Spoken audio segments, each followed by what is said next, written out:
Hello. In this video, I want to talk about momentum. I want to define it and then talk about its use in physics. First, let's recall Newton's third law. So Newton's third law says that every force that acts has an equal and opposite force on another object. So for my little toy simple problem here is I've got two objects, object 1 and object 2. In this picture, they're interacting with each other. So object 2 exerts a force on object 1. That's F21 here. And let's say it's that way. Object 1 exerts a force on object 2, F12, that way. Those forces are equal and opposite, according to Newton's third law. There is an interesting consequence to this law. It creates another conserved quantity in the same way that we said energy was conserved. We're going to find that a quantity called momentum is conserved here. So let me work through this a little bit. Similar to what we did with energy when we started working with that quantity, momentum is an abstract quantity in a way, in the same way that work is abstract or energy is abstract. They are quantities that end up being very useful in physics, but are difficult to interpret because what's interesting about them are their mathematical consequences. They don't necessarily have an intuitive, simple physical meaning, although we can talk about that a little bit. But that's all that is to say. I'm about to do a little bit of math on this, which it will not be obvious why I'm doing it at first. So let me integrate the net force on each of these things over time. So in this problem, I've got object 1 and object 2. Let's say that the forces of interaction between them are the only forces acting on either of them. So only F21 is acting on 1 and only F12 is acting on 2. So let me integrate the net force on object 1. So the net force on object 1, dt, and I'm integrating from some time to some later time. This maybe could be the ti could be when they started interacting, and T1 could be when they started interacting, and T2 could be when they stopped interacting, but it really could be any amount of time. If I do that, I can also say that this is equal to integrating ma, m1a1 times dt, because net force is just ma by Newton's second law. Mass is a constant here for the object. So I'm really integrating acceleration dt, and that's just a change in velocity. So this would get me the mass of the object times the change in object 1's velocity over the time period I'm considering. So this delta v means the change in velocity from t1 to t2. That's what that means. I will also note here that what the net force is in this case is just F21. So really this whole thing was integrating F21. So it turns out that this quantity m1 times the change in velocity here is equal to the integral F21 dt. Let's do the same thing for the second object. So for the second object, if I take the net force for object 2, and this should have been object 1 up here, excuse me, from T1 to T2, and I integrate that over that time. Same procedure, except m2a2 dt. Same argument leads to the mass times the change in velocity for the second object over the same time. I should note that we're talking about the same T1 and T2 in both of these integrals. We're integrating over the same time interval. And in this case, the only force acting was F12 dt T1, T2. Okay, so here's where Newton's third law comes in. We're noting that this expression is true based on the analysis we just did, and this expression is true. F21 is equal to minus F12. F12 is equal to minus F21. So this integral expression and this integral expression are just different by a minus sign. We're integrating over the same amount of time, and the integrand here, F21, is just opposite the integrand here. What that means is that this quantity, m1 change in v1, is equal to negative m2 delta v2. Let me write that down. So because of Newton's third law, which means that this is true, F12 equals negative F21 in this case, then these two expressions are same in magnitude, but opposite.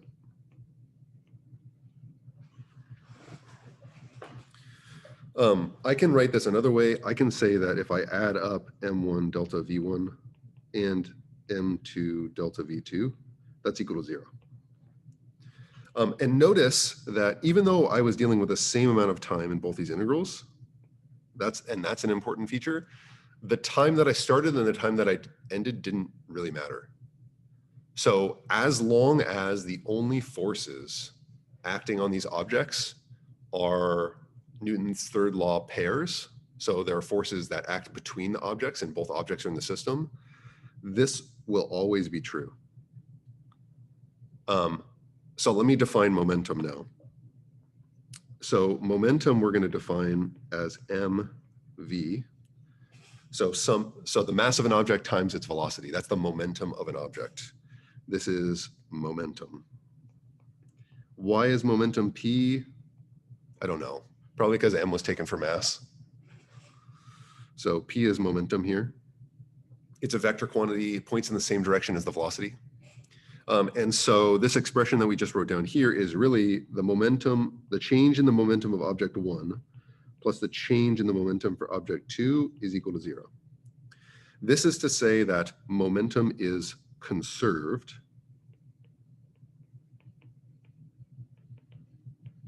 if there's no external forces acting on the system, or if there's only internal forces acting. What do I mean by an internal force? What I mean by an internal force is that it's a force between objects in the system. In our example here, we have two objects in our system. They interact with each other, but there's no forces from things outside our system. There's no gravity from Earth pulling on both of these things. There's no magnet somewhere outside the system that's exerting a force on these things. If there was, then the first couple steps here would be fine. But and same here for the second line, but setting these equal to each other through Newton's third law in this expression, that part wouldn't work. And we wouldn't have this sum of changes in momentum equal to 0. Another way to write the same thing down here is to say that the time derivative of the momenta is 0.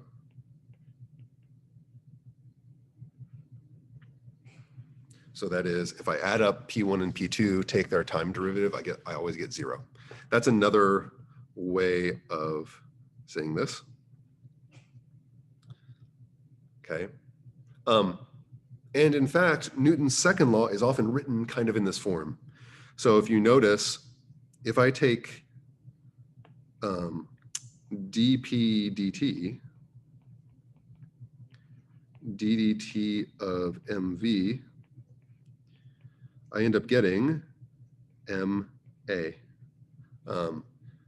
One subtlety that we can talk about in class is why you don't have to use a product rule on this.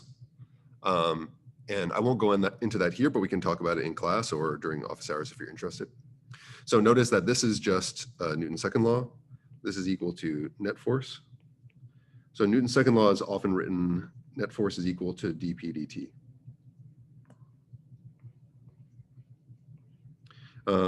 Another way of writing Newton's second law in terms of momentum. And in fact, this is the way that Newton originally defined this second law in terms of momentum rather than mass times acceleration, because it's really the time change of momentum that is corresponding with a net force here. Okay, and Another way of thinking about what I mean by an internal force acting. If I have a system for which the entire net force on the system is zero, that is, all the forces in the system cancel out with each other. And the way you get that typically is by having only Newton's third law pairs acting between objects in your system. Then the momentum of the system will not change. The total momentum of the system will not change. If there's some external forces acting, then we'll get a changing momentum to the system. If we considered only one object as our system, the momentum of this object 1 definitely does change. And the momentum of this object 2 definitely does change, because if you take, say, object 2 as your whole system, and you don't account for what's happening with object 1, well, there's just a force acting on object 2. And so this object will accelerate, its velocity will change, and if you look at just the momentum for object 2, that changes. It's when you look at both of them together in this case, and the only interactions are coming from each other, that the total momentum doesn't change. So that's the case in which momentum is conserved, we would say. Different condition than for when energy is conserved.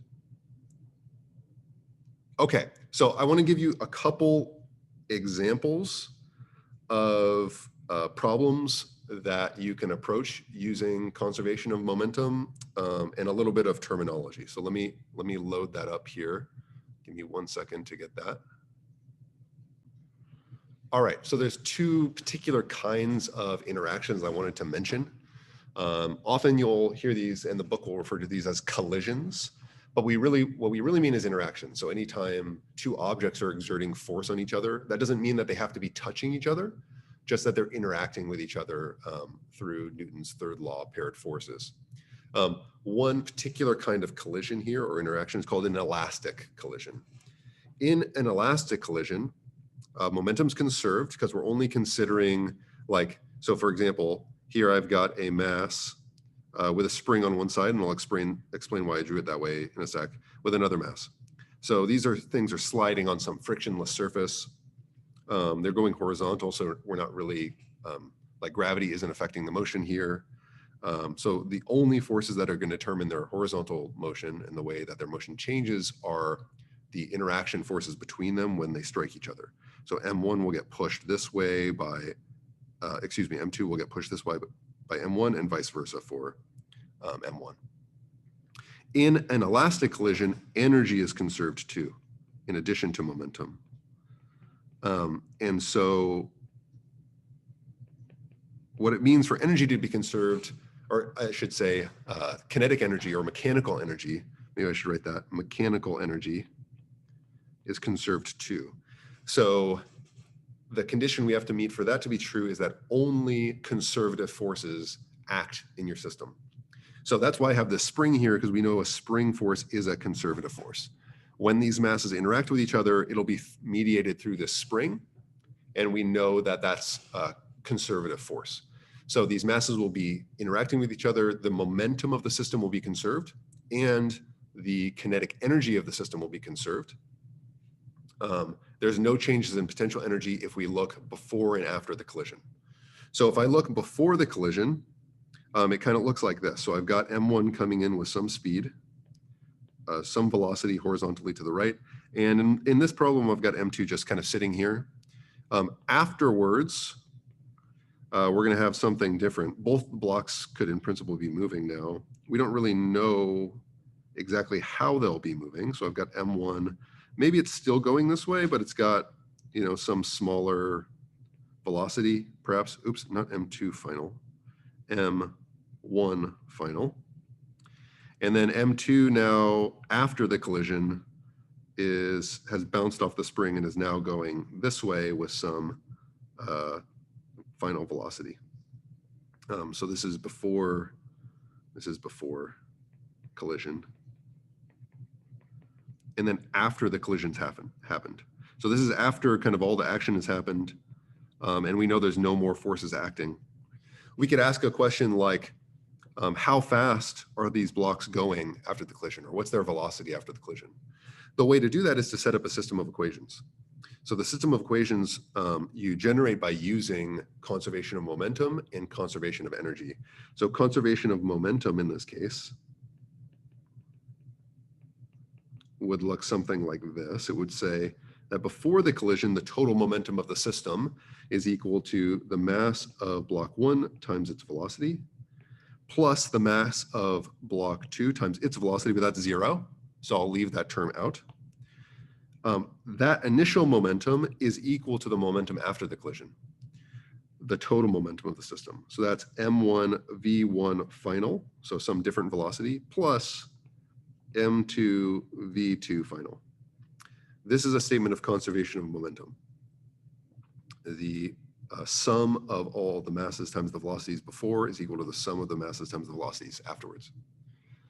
But if, let's say, we knew the masses maybe, and maybe we knew this initial velocity, we still have two unknowns. The final velocities are unknown. So we can use our conservation of energy equation to get a second equation to create a system that we can maybe solve. So similarly, before the collision, we've got kinetic energy. It's all in that first block. After the collision, we've got kinetic energy, but now it's distributed between the two blocks somehow. And so these two equations will govern the way the velocities of these blocks change after the collision, I should say. There's lots of special cases to consider, lots of more general cases to consider, but that's kind of how you approach these problems. The second type of collision I want to mention is down here, a perfectly inelastic collision. This is a case where the mechanical energy is not conserved, but the objects stick together after the collision. So that is, there's some sort of non-conservative forces in their interaction, but that's fine from the perspective of momentum conservation. Momentum doesn't require that the forces be conservative. It just requires that the forces be internal to the system. In our derivation, we didn't say anything about what the forces were, just that they're equal and opposite. Because they're internal forces to the system. So the way you would deal with a problem like this is to say, well, I can still conserve momentum. So conservation of momentum.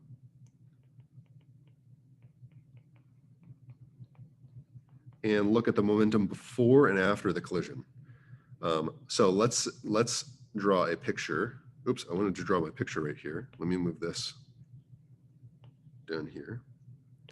So before the collision looks like this. Before, where I've got block 1 kind of traveling to the right towards block 2. There's Velcro on the inside, so when they hit, they're going to stick together.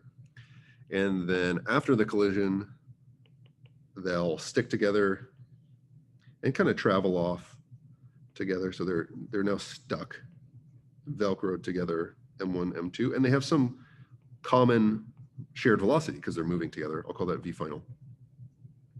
So the conservation of momentum here is before the collision, M1 V1 initial is the momentum of object 1.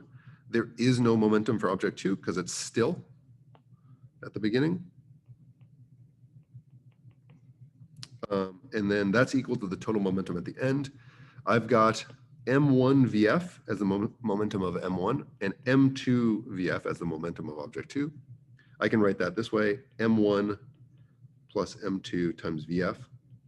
In this case, we don't need a second equation because these two objects have stuck together and they have a single common velocity. And if we knew the initial velocity and the masses, we could just solve for what the final velocity was in this case. This is a special case of the inelastic collision case, but that's kind of a rundown of how you would think about approaching it. So that's an introduction to momentum, its definition, how it's useful, and I hope it was helpful. I'll see you soon. Bye.